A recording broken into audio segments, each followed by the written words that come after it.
let us look at the types of wireless communication systems available today.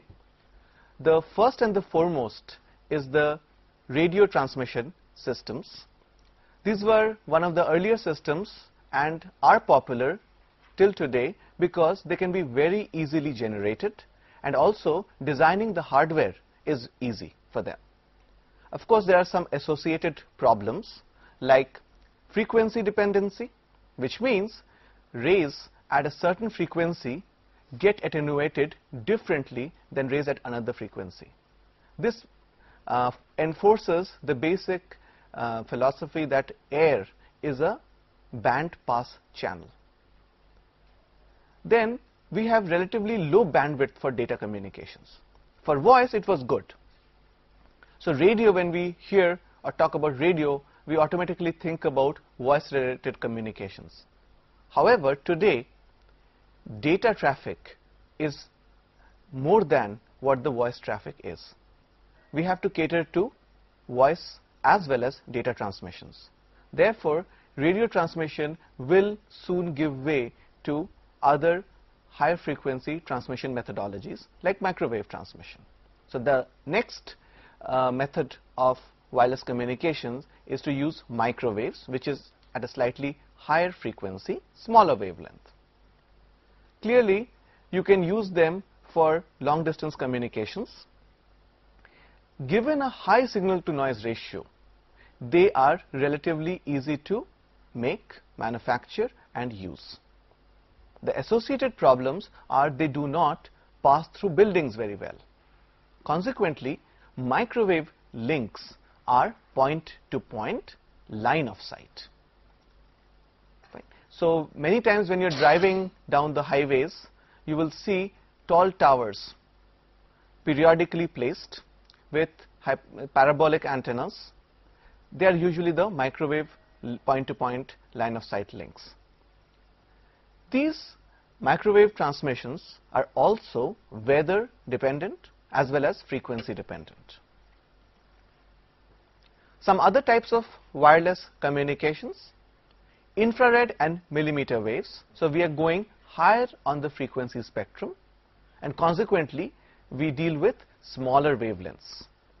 The moment we talk about millimeter wave, we are touching the 30 gigahertz frequency band.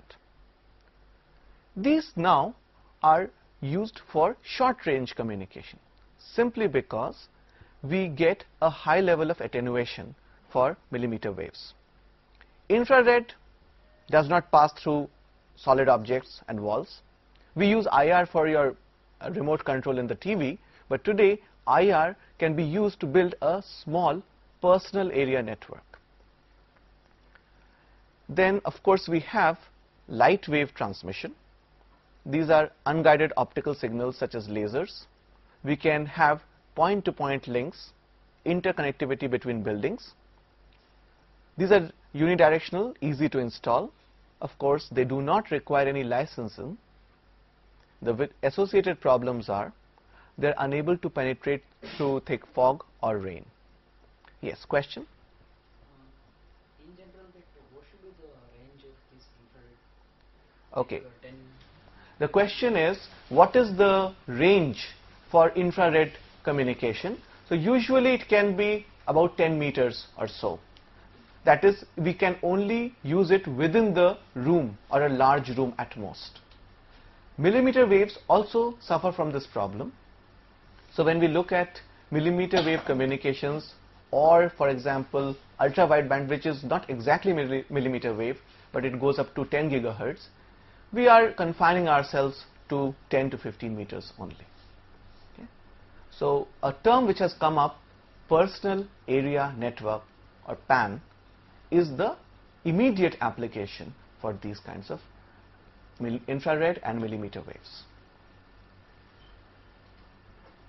This slide gives a bird's eye view of the range comparisons, and this will answer your question.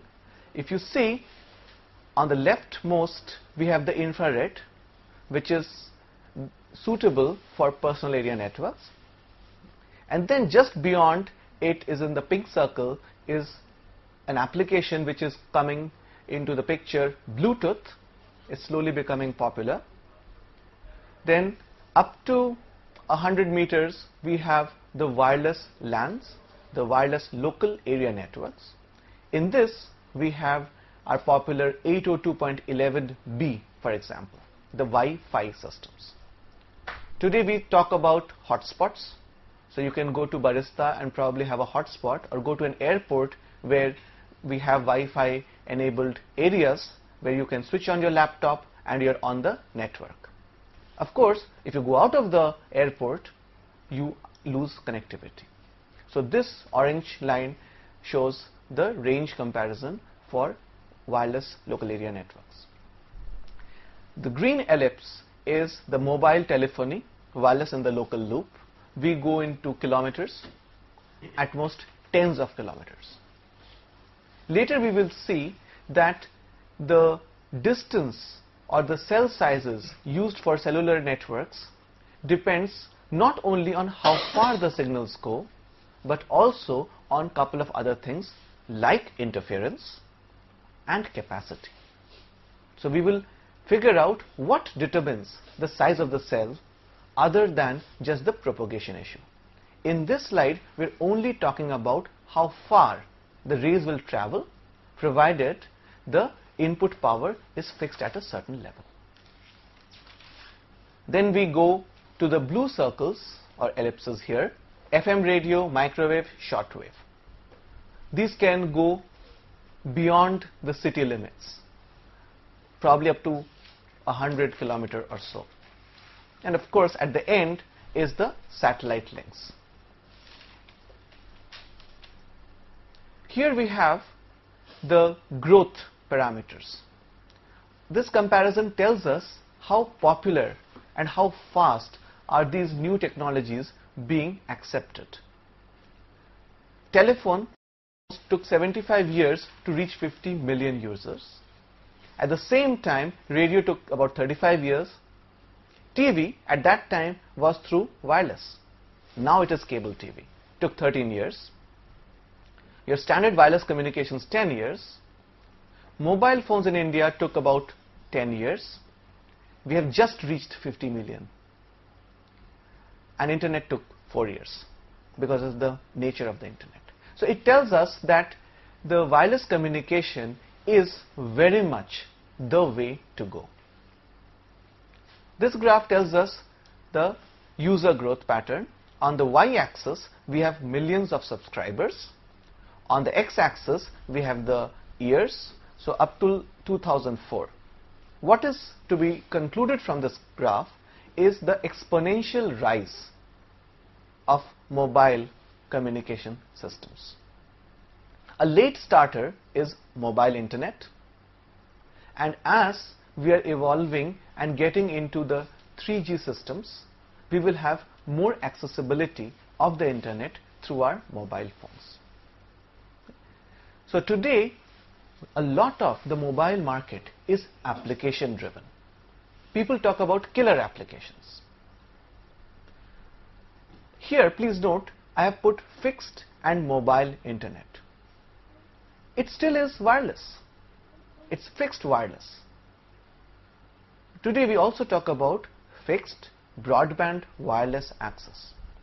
Another evolving standard is the WiMAX, the IEEE 802.16. It is the metropolitan area network.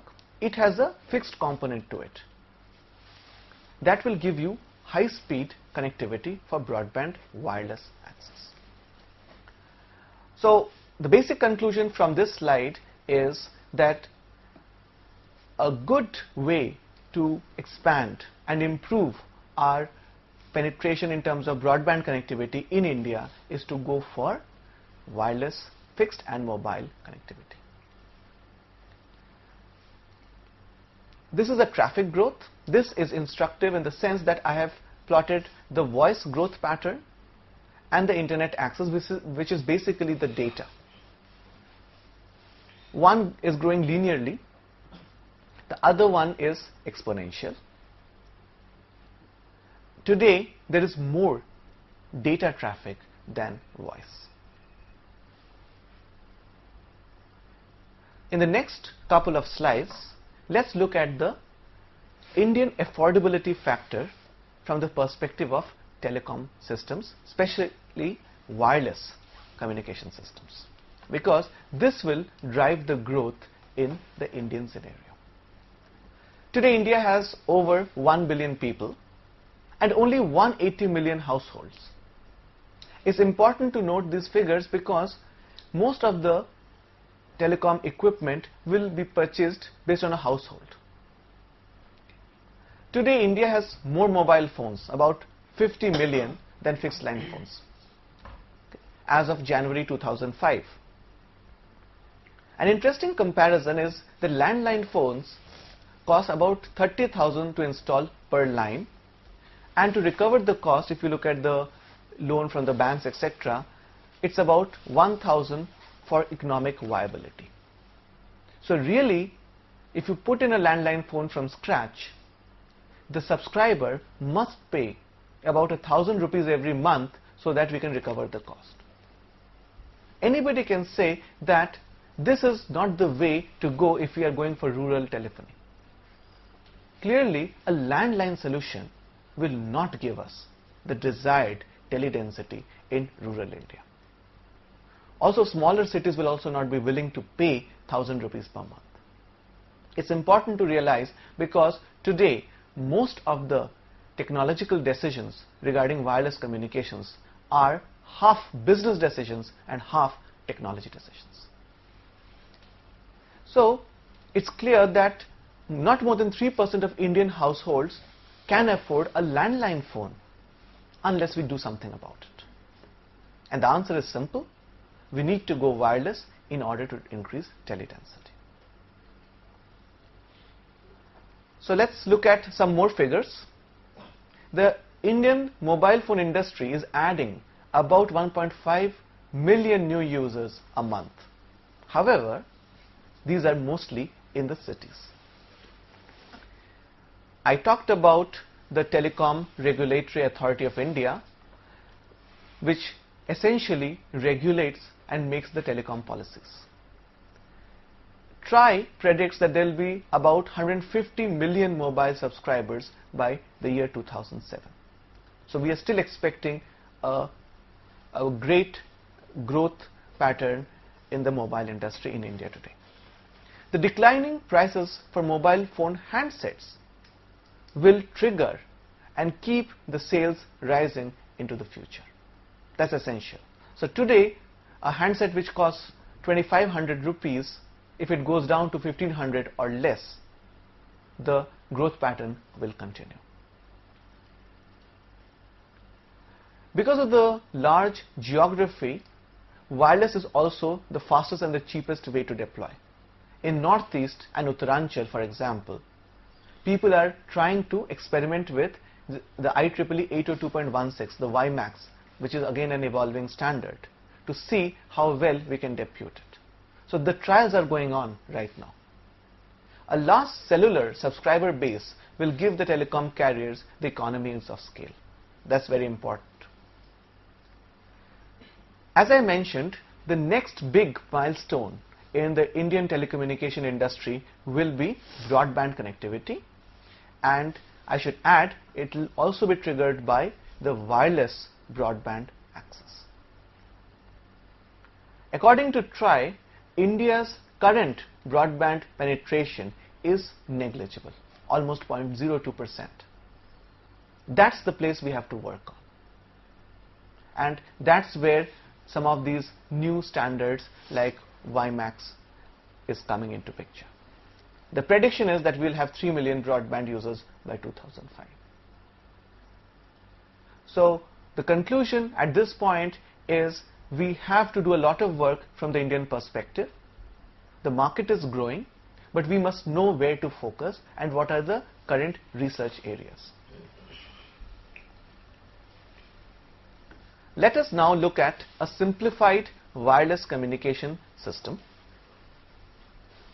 We start from the leftmost block is the information to be transmitted. It is either voice or data. We can also add to it multimedia.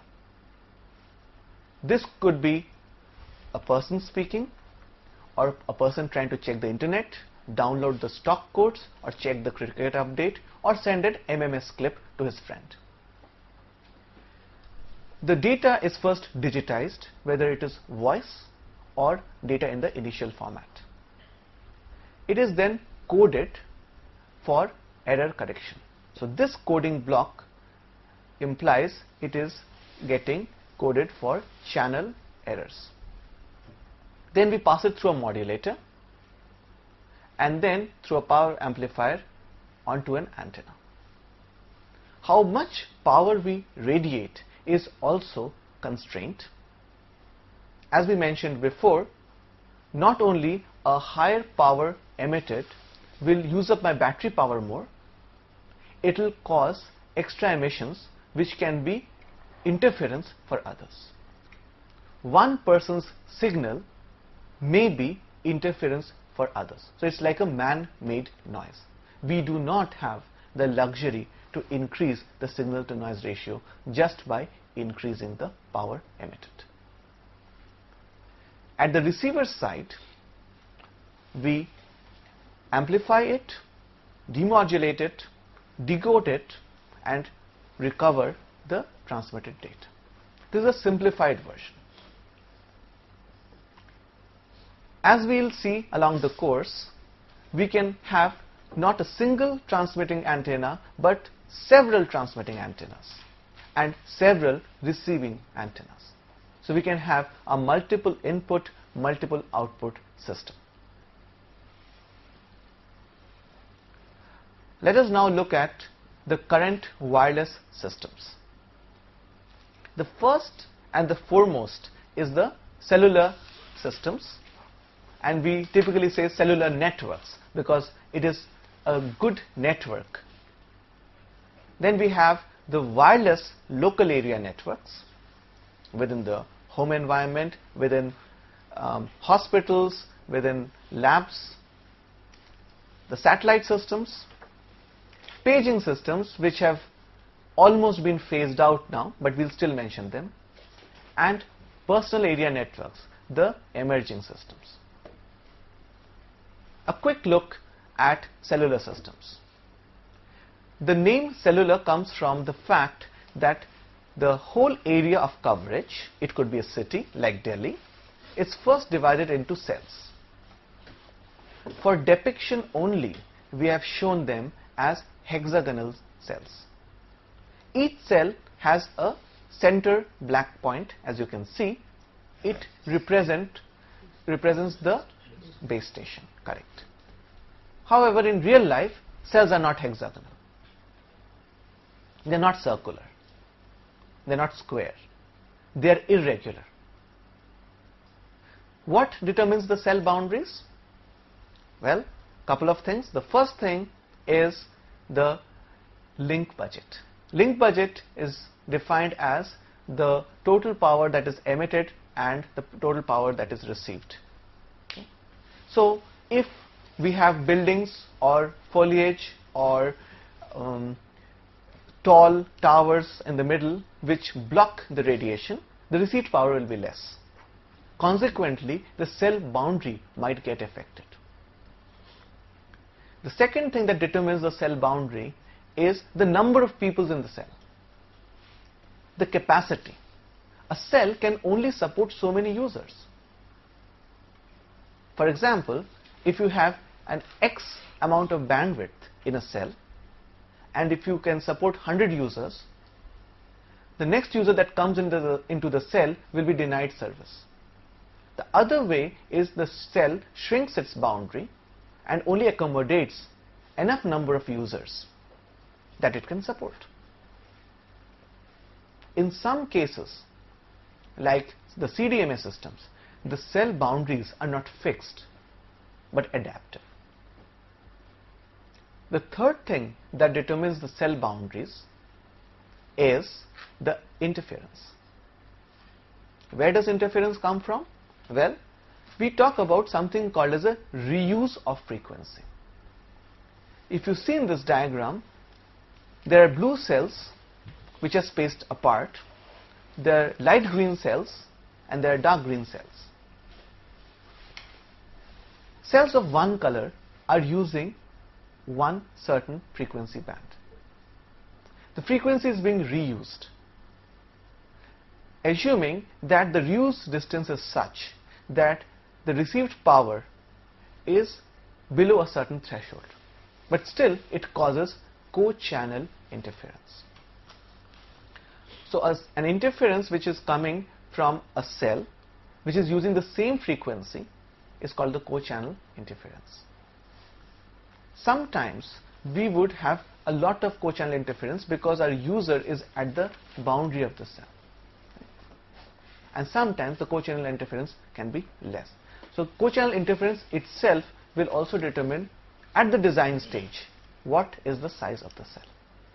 In real life, cells must be overlapping as opposed to what is shown here in the diagram. Here no cell is overlapping. There is a clear-cut boundary. However, when we go from one cell to another, a process called handoff takes place, where one base station hands off the call to the next base station. If there is no overlap, it is very difficult to make before break the connection. In CDMA systems, this overlap is phenomenal. In GSM systems, it is much less. In any case, at a given time, for example, my mobile phone gets good signal from more than one base station. It maintains a list of good base stations where effective signal power is received, and it chooses which base station to talk to. So I can be sitting in this room and my mobile phone displays to which base station it talks to, and after half an hour the base station name may change even though I have not moved from my chair. This simplifies to the fact that at the same time we have good connectivity, good signal strength from more than one base station, and that is simply because there is enough overlap.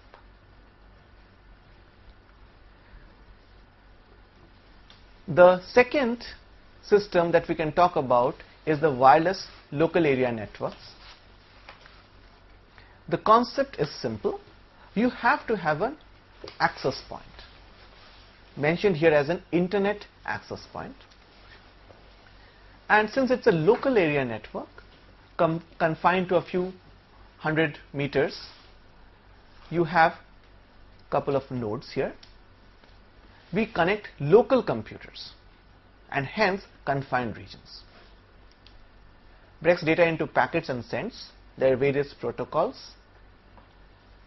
The channel access is shared. So a very important part of the design of wireless local area network is the MAC layer, the medium access layer. The backbone internet provides best effort service. There can be poor performance in some applications like video, simply because of the channel sharing problem. This is low mobility, or you can group it under the heading portable applications. Today, a good example is the IEEE 802.11b based wireless LAN. So the IEEE 802.11b has a bit rate from 5.5 to 11 Mbps. Frequency band is 2.4, the ISM band. It is license free and range is about 100 meters. IEEE 802.11a, 54 Mbps, and newer versions are coming up which can take it to 108 Mbps, works at 5 gigahertz. Again, the range is about 100 meters. European Hyper LAN, 20 Mbps, 5 gigahertz, 50 meters range. So this gives you a typical order of magnitude range and the data rates. The third is the satellite systems. They cover very large areas, good for global coverage, very useful in sparsely populated areas like rural areas, in the sea, mountains, and hard to reach areas. There can be different orbit heights, the geostationary satellites versus the low Earth orbit or LEO satellite systems. Clearly, the LEO satellite systems are not geostationary, and so they keep on moving, and they move in and out from an area of coverage. So a LEO satellite which was having a footprint on Delhi half an hour back might have moved out by now. And so I need a constellation of satellites to make sure that each area is covered all the time. This is a funny scenario in wireless communication where the base stations are mobile and most likely the user is static. Right? So the cells keep moving. So handover takes place, but not because the user is moving, but because the base station is moving. They are optimized for one-way transmission, satellite TV. Okay. And of course, the cost involved is very high. Satellite systems have limited quality voice data transmission. Of course, this can be improved today, and you can allocate larger chunks of bandwidth and improve upon the quality of voice and data. The traditional applications, weather satellite, radio and TV broadcasting, military satellites. Telecommunication applications are global telephone connections, backbone for global networks, and GPS. So today, GPS is one of the important applications which is driving the sale of GPS modules, so to say. Today you can track fleets of trucks and ships through GPS. Some of the expensive cars come with GPS enabled systems which can tell you which way to go or where, what is the best way to go from point 1 to point 2, and various other applications. I can have a GPS based car security system where, suppose my car is stolen in the night, in the morning I can know where exactly my car is and I can remotely shut it down if I have a GPS GSM enabled module sitting there. So these are some examples where you can combine two technologies and develop a killer application. So what does this GPS stands for? GPS is Global Positioning System. Some of the examples are Iridium, Globestar, Teledesic. The fourth example is the paging systems. These have now been phased out because your mobile phones also work as pagers. All you have to do is give a missed call and you can be paged. Right? But just for the sake of completion, paging systems provide broad coverage for short messages. Okay? Message is done in a broadcast mode, so all base stations radiate and your pager will respond to the cell you are sitting in. Simple terminals, low complexity, low power consuming, optimized for one-way transmission, but answer back is hard. Unfortunately, today it has been overtaken by cellular communications. What is optimized for one-way transmission? Paging systems can receive information. So suppose I have a pager. It's a 3 centimeter by 2 centimeter box which I carry in my pocket, and I call the paging number and I will get a beep and it will show a very short message. Please call back so and so number. But I cannot use the pager to say, okay, I will call back in 10 minutes. I have to go to a local phone and make a call. So it is optimized only for one-way communication. Right? Today I have a mobile phone. You send me an SMS, I can send you back an SMS. So it's a two-way communication. I can call you back on the mobile phone. This is an example of a wide area paging system where you make a call to the pager number, which is like a telephone number, through the PSTN, which is Public Switched Telephone Network, and it will be transmitted through different base stations, could be in different cities. So I can be paged in Bombay or Chennai from Delhi. So how a pager gets the information? Call on so and so number. It is a short messaging system. So a pager also has a receiver which takes in digital data.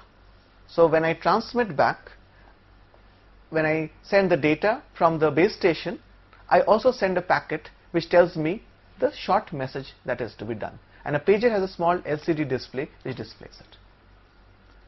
Pagers were very popular 5 years back, but now it's very hard to buy a pager. So these are some examples of how fast the telecom systems change. One of the newer systems is the personal area networks, like Bluetooth. A good application would be to connect my PC to the printer without the use of wires. However, the big brother of Bluetooth, the UWB systems, are evolving, and it is predicted that very soon UWB, or the ultra wide band communication systems, will overtake Bluetooth. Okay. The name Bluetooth comes from an ancient king in Norway, I think, who tried to unite a lot of small warring nations at that time. And the simile holds that at this time you can unite a couple of applications like the printer, the scanner, the speaker, or a couple of other small devices to your computer. So that's the origin of the word Bluetooth. But please note, it also works on the already overcrowded 2.4 gigahertz band. Right? The data rate is not good, and hence it will fall prey to the advances of the ultra wideband communication systems, where we are going to talk about almost an order of magnitude or more improvement in the data rates per system. At most 7 devices could be connected, right? And today the consumer electronics market has incorporated Bluetooth enabled ports in most of the systems. Question? Sir, why this is the limitation that only 7 devices are connected? This is a part of that ad hoc standard. They thought that, okay, let's think how many devices can I connect to my PC. I can connect a printer, a scanner, maybe my camcorder, maybe my mobile phone, maybe my speakers. I'm running out of options, maybe 2 printers. So they thought that I will form a piconet, the smallest form of network, where my PC will be connected to 7 or 8 maximum objects. So they have put a limit on 7 devices. There's no sacrosanct reason why it should be only 7 and not 10. However, in UWB, you have no limits. Okay. Let's look at an example of a Bluetooth enabled network.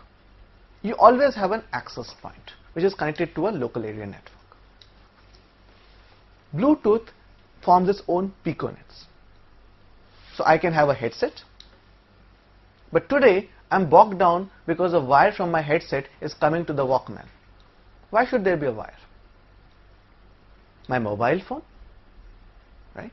My laptop to a mouse. Why should a wired mouse be there? And a printer. But I really have to think hard to get more than 7 devices to be connected to one piconet. Right? Now, there are some emerging wireless systems which are fresh from the oven. Right? One of the evolving technologies is ad hoc wireless networks. We'll briefly talk about it. Then another thing which is being said to be one of the enabling technologies is sensor networks. Sensor networks would be instrumental in predicting massive disasters. For example, the tsunami disaster could have been less devastating if a good sensor network was in place. Earthquakes, forest fires, floods, etc. can be predicted by sensor networks, or at least advanced warning systems can be generated using sensor networks. Another evolving technology is distributed control networks, and of course the ultra-wideband communication systems. Let's briefly look at each one of them. First, the ad hoc networks. As the name suggests, there's no fixed topology. It's not a star network, it's not a ring network. Each of the nodes becomes a router. And when somebody switches off the phone or the laptop, that node vanishes and the network must reconfigure itself. Let me give you an example. Suppose we go to a conference and 20 people have laptops. All of them have the ad hoc network software loaded. So the moment they switch it on, without realizing, they form an ad hoc network. So they can communicate from one node to another node, right, through this network. You need to have peer-to-peer communications. There's absolutely no backbone infrastructure. The routing can be and most likely is multi-hop, as shown by the green arrows. The topology is dynamic. I can pick up my phone, go and sit at some other place. I can switch off my phone. Suddenly I switch on my second laptop. It forms another node. So the topology is dynamic. Somebody has to keep track of it. So the MAC layer, the medium access control layer, again has to be very well thought of and fully connected with different link, signal, interference, noise ratios. Ad hoc networks provide a flexible network infrastructure for many emerging applications. The capacity of such networks is generally unknown, simply because we do not know how many nodes there will be at any time. Okay. The transmission, access and routing strategies for these networks are generally ad hoc. Okay. So there is no one formula that fits all ad hoc scenarios. It has to be adaptive. Cross-layer design is critical and very challenging. Okay. That is physical layer, network layer, transport layer. And of course, energy constraints impose interesting design trade-offs for communication and networking, because we're making each one work as a router. The second emerging area is sensor networks. Here, energy is the driving constraint. If you look at the diagram, the green boxes are the small nodes of the sensor networks. Today, a word has been coined for them. They are called motes. The pioneering work was done in Berkeley, and they're also called Berkeley motes. These are nothing but small radiating device with little bit of intelligence built into it. They can be as small as just a few centimeters to as large as about 10 centimeters. And I can put these sensor networks at designed places. For example, if I am looking at earthquake prediction systems, I can put in these sensors, these motes at different places in the buildings, under bridges, on roads, where I can detect and they can communicate with each other and pass on the information to an advanced processing system. Nodes are powered by non-rechargeable batteries. So some of the motes that you can buy off the shelf today can last 5 years without recharging. Because if I put up a sensor network to determine forest fires, I cannot go to the forest every year to change the batteries. So one of the big constraints is energy efficient design. The data flows to a centralized location where it is processed. Low per node rates but up to a million nodes. Here I have written about 10,000, but you can go up to a million nodes. Data highly correlated in time and space. Nodes can cooperate in transmission, reception, compression, and signal processing. So each node can be equipped with basic intelligence. It could be a microprocessor which can process the information and then pass it on. Yes, question. Is it a subset of ad hoc networks? The question being asked is, are sensor networks a subset of ad hoc networks? The answer is yes, but these are something special in the sense that each of the nodes must have a sensor built into it. And the job is primarily to sense some kind of an information, maybe vibration or heat or light, and then pass on the information. So it is a subset of ad hoc networks, but for a very specialized purpose. But because of their importance, today sensor networks are treated differently. The problems are specific for sensor networks. Ad hoc networks solve general problems. Ad hoc networks will also have ad hoc routing protocols, right? Sensor networks will most likely have a fixed routing protocol. Sensor networks is more fixed in terms of its MAC layer. Another emerging wireless area is distributed control over wireless links. Since it is wireless, since I have access to several mobile computing resources, why not distribute the computing? Here the problems are packet loss and delays impact the controller performance. Controller design should be robust to network faults. And joint application and communication network design. You can have automated vehicles which form a part of this distributed control over wireless links. So I can easily manage traffic and figure out through these different nodes in the networks, right, how to best route my next set of cars. The fourth emerging technology is the UWB, or the ultra wideband communication systems.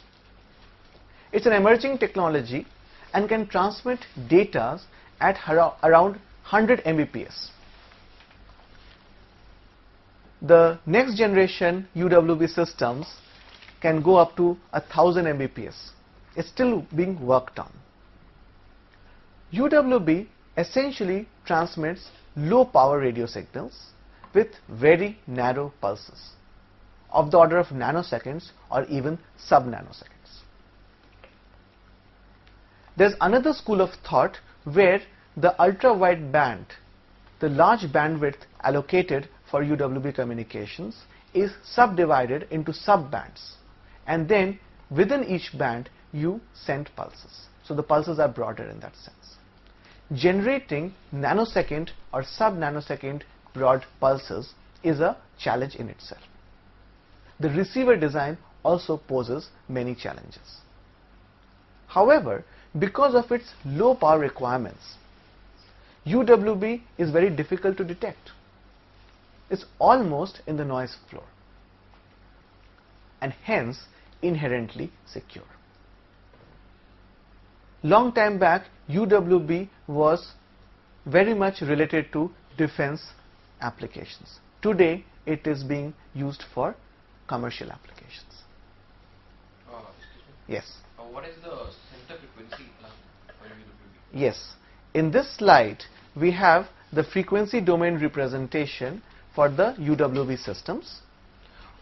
In the red, you see the frequency band allocated for the IEEE 802.15.3. It starts from 3.1 gigahertz up to 10.6 gigahertz. That's a total of 7.5 gigahertz of bandwidth. It's a huge bandwidth. In comparison, please note the bandwidth allocated for IEEE 802.11a. It's a meager 100 megahertz of bandwidth. On the y-axis is the amplitude plotted, and you can see that UWB has very low power of transmission. In fact, a dotted line here represents the part 15 limit set by the FCC, and this essentially translates to the noise floor. A lot of appliances which work at around 2.4 gigahertz typically radiate unnecessary power below this dotted line. So anything below the dotted line is acceptable, out of band acceptable emission limit. UWB, interestingly, has been designed to emit below that level. What does it mean? It means I don't need any license. Let's look at the other selling features of UWB. First, exceptional multipath immunity. Please look at a diagram here. You have a transmitter on this side and a receiver in a room environment, for example. There is a direct path. There is path 1 through a reflector, could be a wall, could be a table, and another reflector in the room. For these three paths, what we receive here are the direct path, which comes in the first, then the path 2, which is a shorter path, and then a longer path because of the distant reflector. What is interesting is each of these pulses are so narrow, nanosecond wide or sub-nanosecond, that each pulses can be resolved. If they can be resolved, they really do not interfere with each other. The effect of multipath is gone. It takes care of most of the difficult problems related to multipath fading. Yes? So then the hardware at the receiver needs to be really complicated to do this? Yes, the question being asked is, how does it translate to the complexity of the receiver? The answer is, yes, you have to design and carefully design a receiver which can pick up 1, 2 or intended n reflected path. A name for such a receiver is rake receiver, which actually picks up energies coming through different paths. Later on, when we read about ultra-wideband, we will discuss the design of a rake receiver system. The point to be noted from this diagram is the problem of multipath, by definition, gets removed. Low power consumption. To give you a feel, today a cordless phone or your mobile phone needs to be charged every night, because the talk time can last at most 1 day of normal talking. But suppose you had a home area network where instead of the cordless phone working on the 900 megahertz CT technology, it was working on UWB. You would have to charge your phone once in 6 months. That is the saving in power. However, I am talking only from the transmitted power. Unfortunately, to do signal processing at this high frequency, see, nanosecond, that means if you are doing a digital rake reception, then you have to sample it sub-nanosecond.